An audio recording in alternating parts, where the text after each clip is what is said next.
الحمد لله رب العالمين والصلاة والسلام على سيد المرسلين وعلى آله وأصحابه أجمعين.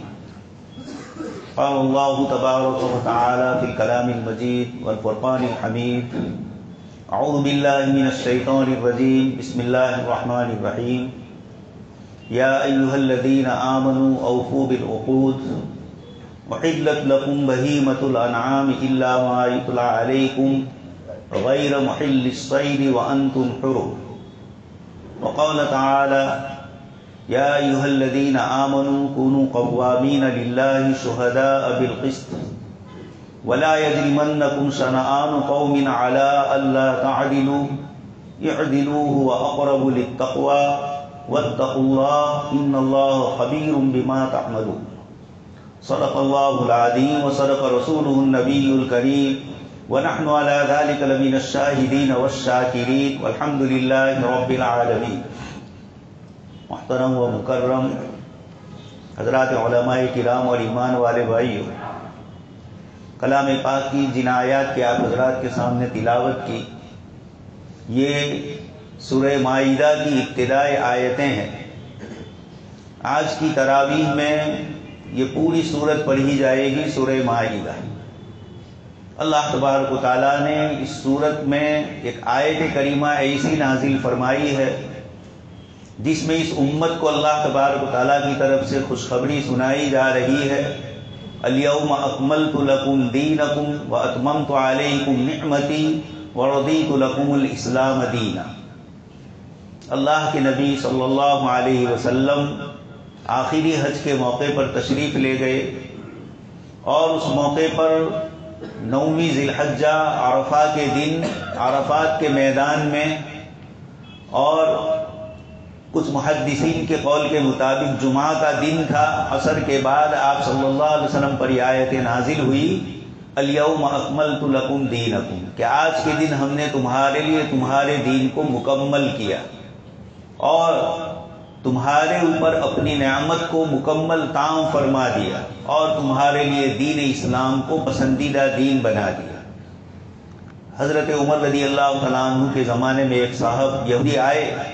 اور انہوں نے حضرت عمر سے کہا کہ تمہارے قرآن کریم میں ایک آیت ایسی ہے کہ اگر وہ ہم یہودیوں پر نازل ہوتی تو ہم اس کو عید کا دن مناتے. حضرت عمر رضی اللہ تعالیٰ عنہ نے اس سے پوچھا کون سی آیت؟ تو اس نے یہی آیت پڑھی. اس کے جواب میں حضرت عمر رضی اللہ تعالیٰ عنہ نے ارشاد فرمایا کہ مجھے اچھی طرح معلوم ہے جس وقت یہ آیتیں آپ صلی اللہ علیہ وسلم پر نازل ہو رہی تھی، 9ویں ذی الحجہ عرفہ کا دن تھا، عرفات کا میدان تھا. یہ مجھے اچھی طرح معلوم ہے. حضرت عمر رضی اللہ تعالیٰ عنہ نے یہ فرما کر بتلا دیا کہ یہ اللہ پاک کی بہت بڑی نعمت ہے، لیکن نعمت پر اترانا اور فخر کرنا نہیں ہوتا ہے، اس نعمت کو مکمل کر کے اس کی تعمیل، اس کی ادائیگی، اس کی بجاوری کرنا ہے تاکہ یہ نعمت اللہ پاک کی ہمارے اوپر باقی رہے. تو یہ سورت ہے سورہ مائدہ. اللہ پاک نے پہلی ہی آیت میں ارشاد فرمایا: یا ایھا الذین آمنوا اوفوا بالعقود، اے ایمان والو، آپس کے جو معاملات ہے، جو عقد ایک دوسرے کے ساتھ کرتے ہو، جو معاملات کرتے ہو، جو باہمی ایک دوسرے کے ساتھ خط و کتابت کے ذریعے کسی سودے کو، کسی معاملے کو طے کرتے ہو، اوفوا بالعقود، اس عقد کو پورا کرو، اس معاہدے کو پورا کرو. آیت میں ابتدا ہو رہی یا ایھا الذین آمنوا سے.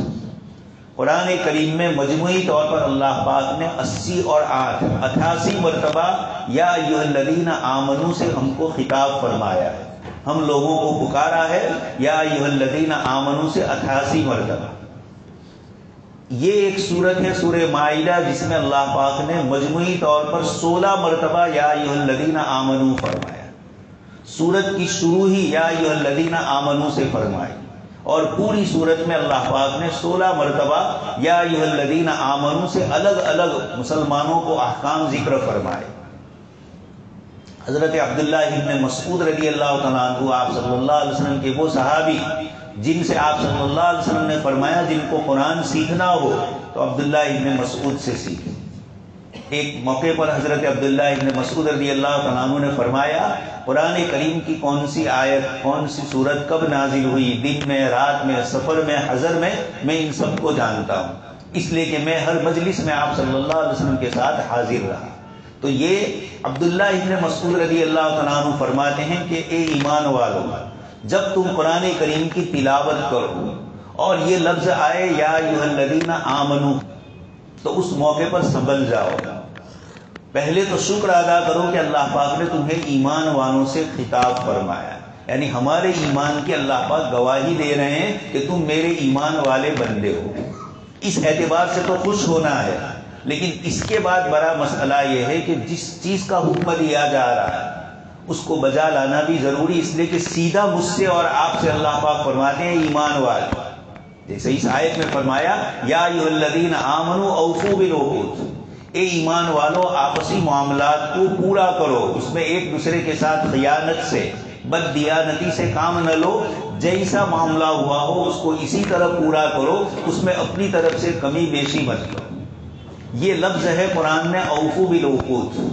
عقد ایک دوسرے کے گرہ کو، گانٹھ کو گجراتی میں گانٹھ والنا بولتے ہیں، عربی زبان میں عقد کہتے ہیں گرہ،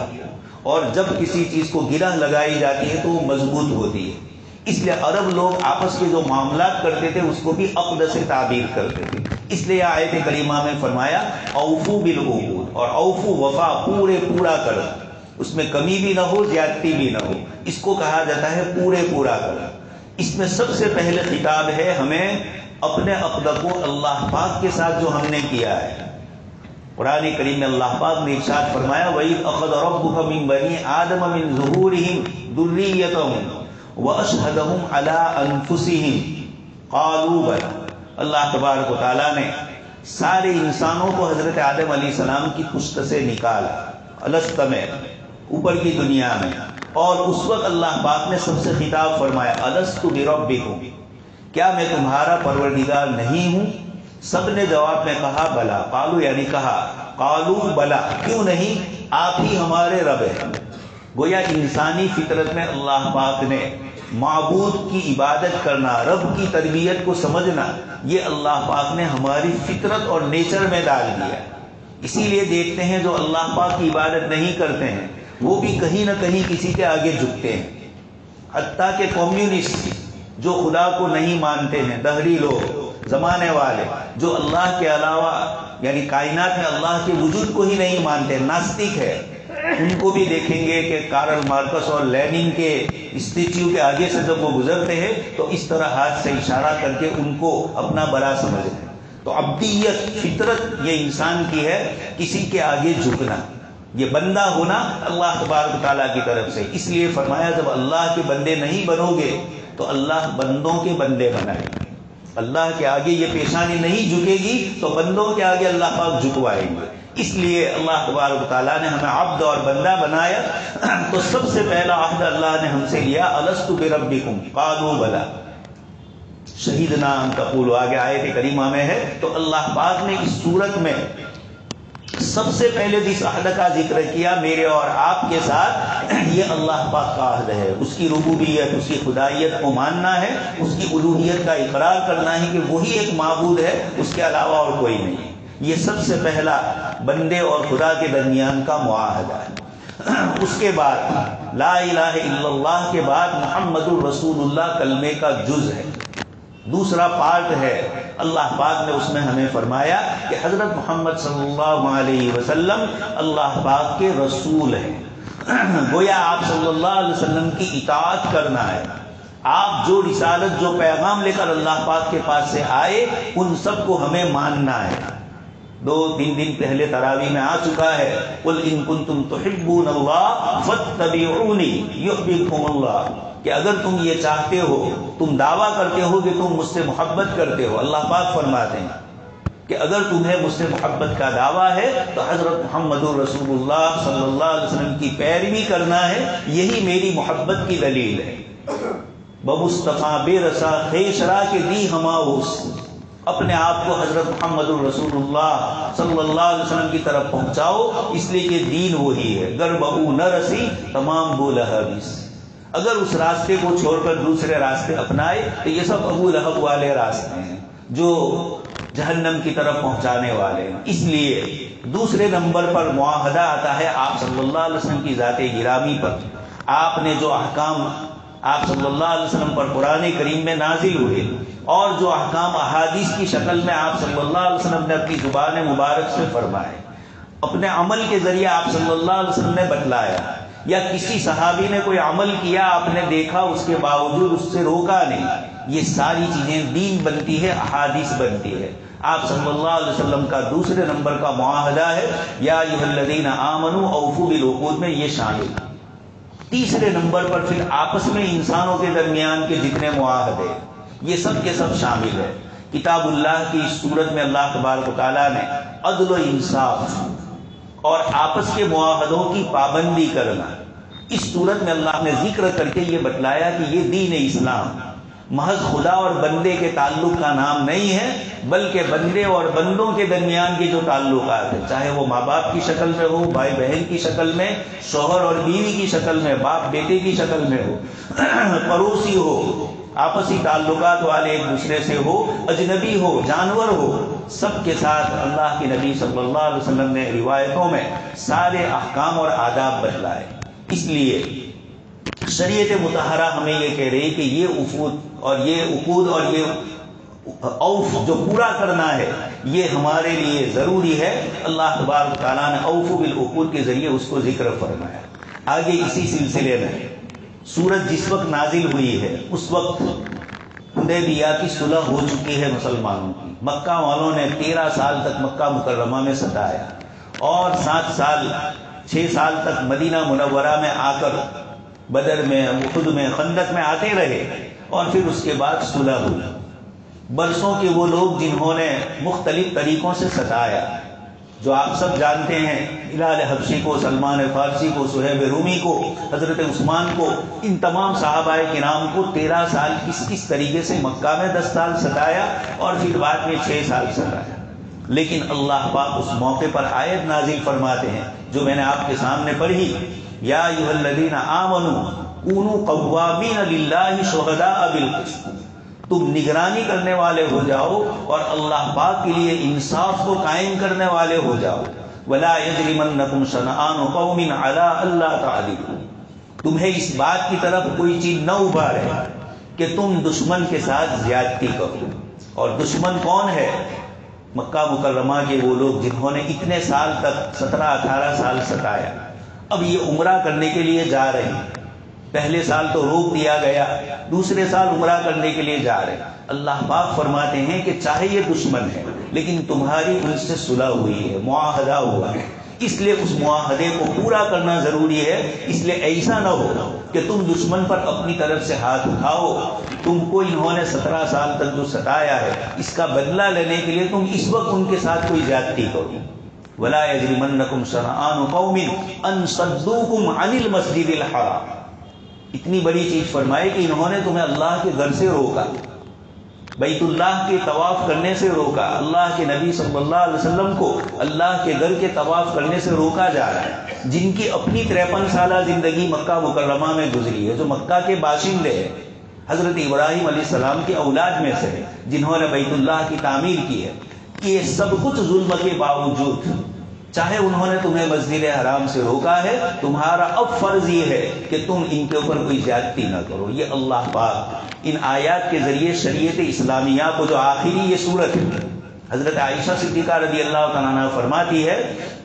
کہ سورہ مائدہ قرآن کریم کی آخری صورت میں سے ہے، اس لیے جتنی چیزیں اس صورت میں حلال ہے وہ قیامت تک حلال رہی گی، اور جتنی چیزیں اس صورت میں حرام کی گئی ہے وہ قیامت تک حرام رہی گی۔ اس لیے دوستوں اور بزرگوں، امت مسلمہ، نماز، روزہ اور زکوٰۃ یہ ساری جو ظاہری عبادتیں ہیں اس کو تو ہم دین سمجھتے ہیں، لیکن آخری صورت میں اللہ پاک نے جتنا احکام نازل فرمائے ان سب میں بار بار لفظ شہادت ذکر فرمایا، بار بار یہ فرمایا کہ ہم نے تم سے وعدہ لیا، وَلَقَدْ أَخَذَ اللَّهُ مِيثَاقَ بَنِي إِسْرَائِيلَ وَمِنَ الَّذِينَ قَالُوا إِنَّا نَصَارَىٰ أَخَذْنَا مِيثَاقَهُمْ، یہود سے بھی، عیسائیوں سے بھی، اور خود مسلمانوں کو بھی اوفوا بالعقود کے ذریعے بتلایا۔ آگے اللہ تبارک و تعالیٰ نے 2 واقعات ذکر فرمائے۔ جن واقعات کے ذریعے اللہ تبارک و تعالیٰ بندوں کے حقوق آپس میں کس طریقے سے ادا کرنے ہیں اس کو ذکر فرما رہے ہیں۔ پہلے قصے میں حضرت موسیٰ علیہ السلام کا واقعہ ہے، جو اس وقت کی مناسبت سے فلسطین کی کہ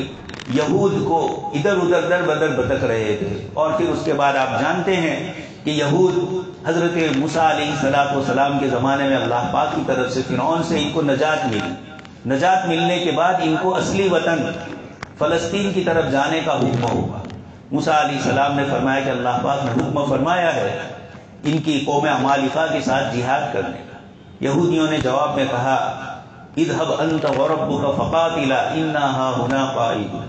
کہ آپ جائیے اور آپ کے رب جائیے، جب تک یہ لوگ وہاں سے نکلیں گے نہیں وہاں تک ہم وہاں جائیں گے نہیں۔ تو اللہ پاک نے فرمایا کہ 40 سال تک اللہ تبارک و تعالیٰ نے ان کے اوپر بیت المقدس کو دور کر دیا، حرام کر دیا، وہاں نہیں پہنچ سکے۔ یتیہون فی الارض، وادی سینا کے اندر ہی گھومتے رہے، سینائی کا رنگ جس کو کہا جاتا ہے، رفح بارڈر سے بالکل جو ملا ہوا، اس کے اندر 40 سال تک یہ گھومتے رہے، اور پھر اس کے بعد دوسری نسل آئی۔ مجھے آپ کو بتلانا ہے کہ یہود کو اللہ پاک نے فرمایا تھا کہ موسیٰ علیہ السلام کی اطاعت کرو، انہوں نے نہیں مانا۔ ربی انی لا املک الا نفسی و اخی، موسیٰ علیہ السلام کو یہ کہنا پڑا کہ میں اور میرے بھائی حضرت ہارون ان کا تو میں اختیار رکھتا ہوں، باقی اور دوسروں کا اختیار نہیں رکھتا۔ ایسا ستایا گیا۔ اللہ تبارک و تعالیٰ نے قرآن کریم میں ذکر فرمایا سمعنا وعصینا، انہوں نے یہی کہا کہ ہم نے سنا لیکن مانیں گے نہیں، جب تک یہ لوگ وہاں سے نکلیں گے نہیں ہم بیت المقدس میں داخل نہیں ہوں گے۔ اس کے مقابلے میں غزوہ بدر کے موقع پر آپ صلی اللہ علیہ وسلم نے انصار سے خطاب فرمایا، اور حضرت مقداد بن اسود رضی اللہ تعالیٰ عنہ کھڑے ہوئے، اور انہوں نے کہا کہ اللہ کے رسول صلی اللہ علیہ وسلم، اللہ کے دشمن جب مقابلے میں آئے ہیں تو ہم ان سے مقابلہ کریں گے، ہم یہود کی طرح آپ کو یہ نہیں کہیں گے کہ اذهب انت وربك فقاتلا، بلکہ ہم آپ کے ساتھ رہیں گے۔ حضرت عبداللہ بن مسعود رضی اللہ تعالیٰ عنہ فرماتے ہیں کہ حضرت مقداد کا یہ جملہ میری زندگی بھر کے سارے عمل لے لیے جائے، اور حضرت مقداد کا اس وقت کا یہ جملہ جو اللہ کے رسول کو خوش کر رہا تھا، اگر میری زبان سے نکلتا تو میرے لیے سارے دوسرے اعمال کے مقابلے میں یہ بڑا ہوتا، کافی ہوتا۔ یہ اللہ تبارک و تعالیٰ نے صحابہ کرام کو فرمایا اوفوا بالعہود، اللہ کے وعدے کو پورا کرو۔ صحابہ کرام نے اس کو پورا فرمایا، حدیبیہ میں بھی پورا فرمایا، اس کے بعد زندگی پر صحابہ کرام نے اس کو پورا فرمایا۔ یہ پورا فرمانے والوں کی دلیل بتلائی اور سامنے یہود کا ذکر کیا، تو اللہ پاک کی طرف سے پھر ان کو کیسے اللہ کے دربار سے نکالا گیا۔ غلبت علیہم الذلۃ والمسکنۃ، تو قومیں جب اللہ پاک کے احکام کی فرما برداری کرتی ہے تو اللہ پاک عروج پر، بلندی پر پہنچاتے ہیں، اور جب اللہ پاک کے احکام کی نافرمانی ہوتی ہے تو اللہ پاک کی طرف سے ذلت اور مسکنت میں ڈالا جاتا ہے۔ اسی سلسلے میں دوسرا قصہ اللہ پاک نے ذکر فرمایا وَاتْلُ عَلَيْهِمْ نَبَأَ ابْنَيْ آدَمَ بِالْحَقِّ، آپ ان کے سامنے حضرت آدم علیہ السلام کے 2 بیٹوں کا ذکر کیجیے، اور پھر حضرت آدم علیہ السلام کے دونوں بیٹوں کا آج کے پارے میں تراویح میں وہ قصہ آ رہا ہے۔ ایک بھائی نے دوسرے بھائی کو قتل کرنے کا ارادہ کیا، دوسرے نے کہا لئن بسطت الی یدک لتقتلنی ما انا بباسط یدی الیک لاقتلک، تو اگر مجھے قتل کرنا چاہے۔ آپس میں ان کے درمیان مسئلہ تھا، قرآن کریم نے کیا مسئلہ تھا؟ قرآن کریم اصول سے بات کرتا ہے، چھوٹے چھوٹے جزیات اور چھوٹی باتیں جو ہوتی ہے ان کا ذکر نہیں ہوتا ہے، اصولی بات قرآن فرماتا ہے۔ آپس میں ان کے درمیان کوئی مسئلہ ہوا، اذ قربا قربانا، اور اس کا فیصلہ یہ ہوا کہ دونوں اپنی قربانی پیش کریں۔ دوستوں اور بزرگوں، جناب نبی اکرم صلی اللہ علیہ وسلم کا یہ احسان اور آپ صلی اللہ علیہ وسلم کی برکت ہے کہ قربانی کے جانور کا گوشت ہم کھاتے ہیں۔ یہود کے لیے ایسا تھا کہ جب بھی قربانی کرتے تو ان کو قربانی کا گوشت آگ کی کسی پہاڑی کے اوپر رکھ دینا پڑتا۔ اللہ پاک کی طرف سے اگر قبول ہوتا تو آگ آتی اوپر سے اور اس کو ختم کر دیتی، جلا دیتی، یہ دلیل ہوتی کہ اس کی قربانی قبول ہوئی۔ یہاں ان دونوں بھائیوں کے لیے بھی یہی تھا، اذ قربا قربانا فتقبل من احدہما، ایک کی قبول ہوئی ولم يتقبل من الاخر، دوسرے کی قبول نہیں ہوئی۔ اب یہ اللہ پاک کا نظام تھا، اس لیے کہ دونوں میں آپس میں فرق تھا، ایک ظالم تھا ایک مظلوم تھا، مظلوم کی اللہ پاک کے یہاں قبول ہوئی اور ظالم کی قبول نہیں ہوئی۔ یہ آیات بھی بتلاتی ہے کہ ظالم اپنے آپ کو کتنا ہی بڑا سمجھے لیکن آخر ایسا مجبور ہوتا ہے کہ اللہ پاک نے آگے فرمایا اپنے بھائی کو قتل کر دیا، اور پھر اب اس کی ناش کو کہاں چھپایا جائے، اس کے لیے پریشان تھا۔ اللہ پاک نے کوے کو بھیجا، اور کوے نے حضرت انسان کی رہنمائی کی۔ تو سب سے پہلا استاد انسانوں کا کوا ہے۔ اللہ پاک نے فرمایا کہ غرابا یبحث فی الارض، ایک کوے نے دوسرا کوا مر چکا تھا، وہ زمین کڑید رہا تھا، اور کڑید کر اس نے مٹی کھود کر اس کو اس میں ڈال دیا۔ اللہ پاک نے قابل کو بھی بتلایا کہ دیکھ تو بھی اپنے بھائی کو اس طریقے سے کر، تو اس نے کہا کہ کاش کہ میں کوے کا بھی میں شاگرد بن گیا۔ خیر بتلانا یہ ہے کہ یہ جب ہوا، اللہ پاک آگے فرماتے ہیں من اجل ذالک، جب دنیا میں ظلم ہوتا ہے، ایک ظالم اپنے ظلم میں حد سے آگے بڑھ جاتا ہے، تو اللہ پاک کے احکام نافذ ہوتے ہیں۔ کتبنا علی بنی اسرائیل انہ من قتل نفسا بغیر نفس، اللہ پاک نے اصول اور ضابطہ قرآن کی ان آیات میں ذکر کیا کہ جو شخص کسی نفس کو قتل کرے گا، او فساد فی الارض، یا زمین میں کوئی فساد مچائے گا، اس نے کسی ایک انسان کو قتل نہیں کیا، فکأنما قتل الناس جميعا، اس نے ساری انسانیت کو قتل کیا۔ یہ قرآن کریم کے اصول اور آداب ہے احترام انسانیت، ہیومن رائٹس کے، جس میں قرآن کریم یہ فرماتا ہے کہ جو ایک نفس کو بھی بچائے گا، اللہ تبارک تعالیٰ فرماتے ہیں اس نے پوری انسانیت کو بچایا، اور جو ایک نفس کو قتل کرے گا گویا اس نے پوری انسانیت کو قتل کیا۔ اسی لیے حدیث شریف میں آتا ہے کہ جب بھی دنیا میں کوئی ظالم کسی مظلوم کو قتل کرتا ہے تو اس کے عذاب کا ایک حصہ حضرت آدم علیہ السلام کے اس بیٹے کو ملے گا جس نے سب سے پہلے دنیا میں اس چیز کو ایجاد کیا۔ کفل، حدیث شریف میں لفظ ہے کہ ایک حصہ عذاب کا اس کو ملے گا۔ حدیث شریف میں فرمایا من سن سنتا حسنتا، جو آدمی کوئی اچھا طریقہ ایجاد تو اس کو اس کا ثواب ملے گا، اور جتنے لوگ اس پر چلیں گے ان کو بھی ثواب ملے گا، اور جو آدمی کوئی برا طریقہ ایجاد کرے گا تو فعلیہ وزرھا ووزر من عمل علیہ، اس کا گناہ اس پر بھی ہوگا، اور جتنے اس گناہ کو کریں گے ان کا گناہ کا ایک حصہ اس کو بھی ملے گا، اس لیے کہ اس نے سب سے پہلے اس گناہ کی ابتدا کی۔ یہ اللہ پاک نے گناہ کا تصور انسانوں کو بتلایا کہ آپس میں ظلم اور زیادتی سے بچا جائے۔ ایک طرف قرآن کریم کی ان آیات میں اللہ تبارک تعالیٰ نے انسانی حقوق کو ذکر فرمایا، دوسری طرف اسی صورت میں اللہ تبارک تعالیٰ نے کچھ چیزیں حلال اور حرام ذکر فرمائی۔ حرمت علیکم المیتۃ والدم ولحم الخنزیر، اللہ پاک نے کچھ چیزوں جو حرام کھانے پینے کی فرمائی اس کا تذکرہ فرمایا۔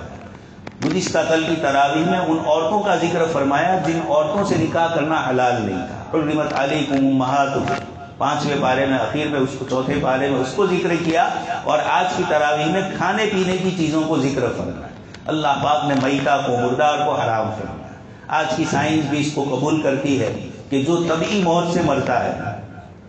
اچانک کسی حادثے سے مرتا ہے، اور وہ جانور جس کو ذبح کیا جاتا ہے، دونوں کے درمیان فرق ہوتا ہے۔ جس کو ذبح کیا جاتا ہے اس کی یہ چاروں رگیں، اس سے سارا خون نکل جاتا ہے، اور بدن میں بیماری کا سب سے بڑا مرکز ہے وہ خون ہے۔ آج بھی جانتے ہیں ڈاکٹر ٹیسٹ کرواتے ہیں تو خون ہی کا ٹیسٹ کرواتے ہیں، اسی میں سارے جراثیم اور ساری چیزوں کا پتہ چلتا ہے۔ تو اللہ پاک نے حرمت علیکم المیتۃ، میتہ بچے جانتے ہیں، کبوتر کو ہاتھ میں پکڑتے ہیں، ابھی اس کو ذبح نہیں کرتے، اس سے پہلے وہ خون چھوڑ دیتا ہے۔ کیا ہوتا ہے؟ اس کا خون اس کے گوشت کے اندر چلا جاتا ہے، اور اب اس کے بعد اس کو جب ذبح کریں گے تو اندر وہ گوشت ہوتا ہے، گوشت کے ساتھ خون ملا ہوا ہوتا ہے۔ اس لیے جانور کو ذبح کرنے کا جو طریقہ قرآن اور حدیث نے بتلایا، یہی نیچر اور انسانیت کے لیے سب سے زیادہ مفید ہے۔ طبعی اعتبار سے، نیچر کے اعتبار سے بھی مفید ہے، اور طبی اعتبار سے، صحت کے اعتبار سے بھی، اور شریعت کے حلال ہونے کے اعتبار سے بھی۔ اسی لیے آگے فرمایا والمتردیۃ والنطیحۃ وما اکل السبع، قرآن نے فرمایا ٹکرا کر مر جائے، اوپر سے نیچے گر جائے، اس قسم کے جو حادثات سے جانور مرتے ہیں وہ جائز نہیں ہے۔ اس کی وجہ یہی بتلائی کہ اس کے پیچھے یہ اور بھی شکار کے بھی مسائل آج کی تراویح میں ذکر فرمائیے، بتلایا کہ دین اسلام سماج کے ہر طبقے کے لیے ہے۔ کچھ لوگ وہ ہیں جن کی روزی روزگار کا تعلق ہی دار و مدار ہی شکار پر ہے، آج بھی دنیا میں ایسے علاقے موجود ہے۔ اللہ پاک نے والمکلبین تعلمونہن مما علمکم اللہ فکلوا مما امسکنا علیکم، جانور کو کس طرح شکار کے آداب سکھلایا جائے یہ سب قرآن نے بتلایا۔ گویا انسان کی حلال روزی کے لیے، حلال کھانے کے لیے اللہ تبارک و تعالیٰ نے پاک کلام میں کتنے اصول اور آداب ذکر کر کے بتلایا، اور انسانوں کے فائدوں کے لیے کتنی چیزیں ذکر فرمائی۔ اسی کے اندر اللہ پاک نے شراب کو حرام فرمایا، انما الخمر والمیسر والانصاب والازلام رجس من عمل الشیطان فاجتنبوه لعلکم تفلحون۔ دوستو اور بزرگوں، قرآن کریم نے 1400 سال پہلے فرمایا کہ آپس کے لڑائی جھگڑے اور فتنے فساد اگر ہوتے ہیں تو کس لیے ہوتے ہیں؟ شراب اور جوئے کی بنیاد پر۔ آگے آیت کریمہ میں اللہ پاک نے فرمایا انما یرید الشیطان ان یوقع بینکم العداوۃ والبغض، تمہارے درمیان دشمنیاں اور لڑائیاں کس سے ہوتی ہے؟ شراب سے ہوتی ہے، جوئے سے ہوتی ہے۔ آج ہمارا مسلمان نوجوان بلکہ بڑی عمر کے لوگ بھی، ایک تو شراب کی وہ شکل ہے جو لوگوں میں معروف ہے، اور ایک اس کے علاوہ بہت ساری نشہ والی چیزیں آ چکی ہے جس کے اندر ہمارا نوجوان داخل ہو چکا ہے۔ یہ اللہ تبارک تعالیٰ نے شراب کو حرام فرمایا۔ آپ جانتے ہیں نشہ ناش کرتا ہے۔ رات دن دیکھتے ہیں جن گھروں کے اندر پہلے زمانے میں جو بڑے بوڑھے ہوتے تھے، جب شادی کے لیے لڑکی کے لیے لڑکا طے کرنا ہوتا تھا تو یہ دیکھتے تھے کہ یہ شرابی شراب تو نہیں پی رہا ہے اور جوا تو نہیں کھیل رہا ہے، یہ دو چیزیں نہ ہو تو اپنا لڑکا دے دے، اپنی لڑکی دے دیتے تھے۔ یہ سمجھتے تھے کہ یہ دونوں چیزیں نقصان کرنے والی۔ قرآن کریم نے یہی ارشاد فرمایا اس آیت میں، آج امت میں شراب مختلف شکلوں سے رائج ہو چکی ہے۔ حدیث شریف میں آپ صلی اللہ علیہ وسلم نے فرمایا کہ میری امت قیامت سے پہلے شراب کو اس کے نام بدل کر دوسرے ناموں سے بولے گی اور اس طریقے سے اس کو حلال کرے گی۔ یہی حال جوئے کا بھی ہے، جوا اور سٹہ بازیاں بھی مختلف طریقوں سے چلی ہے۔ تجارت کی کتنی شکلیں آج کل ایسی ہو چکی ہے کہ جس کے اندر ظاہر میں تو تجارت اور ویپار معلوم ہوتا ہے، لیکن حقیقت میں جب غور کریں، دیکھیں، پورا مجموعہ دیکھیں تو نتیجہ نکلتا ہے سٹہ بازی۔ انشورنس کا پورا نظام دیکھ لیجئے، سٹہ بازیوں پر چلتا ہے۔ یہ اس طرح کی بہت سی چیزیں ہیں جو ضروری ہے، وہ تو شریعت نے جائز رکھی ہے، انشورنس جہاں لازمی ہے، لیکن بغیر ضرورت کے جو مختلف قسم کے انشورنس کروائے جا رہے ہیں، اور اس میں جو معاملہ ہوتا ہے سامنے والی کمپنی سے، یہ معاہدہ ایسا ہوتا ہے جو مجہول ہوتا ہے، نہ آپ کو پتا ہے کہ کتنا ملے گا، نہ ان کو پتا ہے، اور نہ یہ معلوم ہے کہ اپنی رقم دی ہوئی سے زیادہ ملے گا یا کچھ بھی نہیں ملے گا۔ کچھ میڈیکل انشورنس میں اس طرح کی بھی شکلیں آتی ہیں۔ تو خیر بتلانا یہ ہے کہ شریعت مطہرہ نے ہمیں یہ تمام چیزیں بتلائی۔ دوستو اور بزرگوں، اللہ تبارک و تعالیٰ نے اس سورت کے ذریعے مجھے اور آپ کو بتلایا کہ شریعت مطہرہ نے تمہارے لیے کوئی چیز چھوڑی نہیں ہے۔ جناب نبی اکرم صلی اللہ علیہ وسلم نے فرمایا میں تمہارے لیے ایک ایسا دین چھوڑ کر جا رہا ہوں لیلھا کنہاریہا، جس کی رات بھی اس کے دن کی طرح، یعنی یہاں کوئی اندھیرا نہیں، کوئی مسائل اور کوئی شریعت کے حکم میں اندھیرا نہیں، کوئی جواب نہ ملے ایسا نہیں۔ یہاں کتاب و سنت، قرآن اور حدیث نے سارے مسائل انسانوں کو بتلا دیے ہیں، اس لیے فرمایا الیوم اکملت لکم، کہ دین مکمل ہو چکا ہے، واتممت علیکم نعمتی، اللہ کی نعمت جو حضرت آدم علیہ السلام سے شروع ہوئی تھی، جناب نبی اکرم صلی اللہ علیہ وسلم پر وہ نبوت ختم ہوئی، اور وردیت لکم الاسلام دینا، اب قیامت تک اسلام ہی اللہ پاک کے یہاں پسندیدہ دین ہے، اور اسلام حضرت آدم علیہ السلام سے ہے، جناب نبی اکرم صلی اللہ علیہ وسلم سے نہیں ہے۔ اس لیے اسلام، قرآن نے جتنی آیتیں ذکر فرمائی جس میں اسلام کا ذکر کیا، وہاں حضرت آدم علیہ السلام سے بنا، لیکن آپ صلی اللہ علیہ وسلم کے بعد اب چونکہ شریعت مکمل ہو چکی، اس لیے اب آپ ہی کے احکام کو دین اور شریعت اور اسلام کہا جاتا ہے۔ اللہ تبارک تعالیٰ سے دعا ہے کہ اللہ پاک کہیں سنی باتوں پر ہم سب کو عمل کرنے کی توفیق نصیب فرمائے، ہمارے جوانوں کو اللہ تبارک تعالیٰ شراب اور جوئے کی اس بری لت سے اللہ تبارک تعالیٰ حفاظت فرمائے۔ آمین وآخر دعوانا ان الحمدللہ۔ ایک اعلان سن لیجیے، ہمارے اس مسجد کے سرپرست حضرت مولانا مفتی احمد دیولوی صاحب، جو جمبوسر میں جامعہ علوم القرآن حضرت کا مدرسہ چل رہا ہے، اور ہم سب جانتے ہیں وہاں مدرسے میں دینی تعلیم کے علاوہ دنیاوی تعلیم اور دوسری بہت سارے شعبے امت کے نوانوں کے لیے چل رہے ہیں، مدرسے والوں کے لیے بھی اور دنیاوی تعلیم والوں کے لیے بھی وہاں سارے انتظامات ہیں۔ اللہ تبارک و تعالیٰ نے آپ کے ذریعے بہت بڑا کام لیا ہے۔ آج ان کے مدرسے سے دو علماء کرام یہاں تشریف لائے ہیں، تو ہمارے جتنے ادارے ہیں آپ جانتے ہیں امت کے پیسوں سے چلتے ہیں، ہمارے 2 روپے 5 روپے سے ہی اللہ تبارک و تعالیٰ یہ پورا نظام چلاتے ہیں۔ کسی زمانے میں ہمارے ایک MLA تھے بھاجپ کے، انہوں نے کہا کہ ان کے مکاتب کیسے چلتے ہیں یہ سمجھ میں نہیں آتا ہے، بچپن سے ہمارا پورا مکاتب کا جو نظام ہمارے یہاں بچوں کا چل رہا ہے یہ کس سے چلتا ہے؟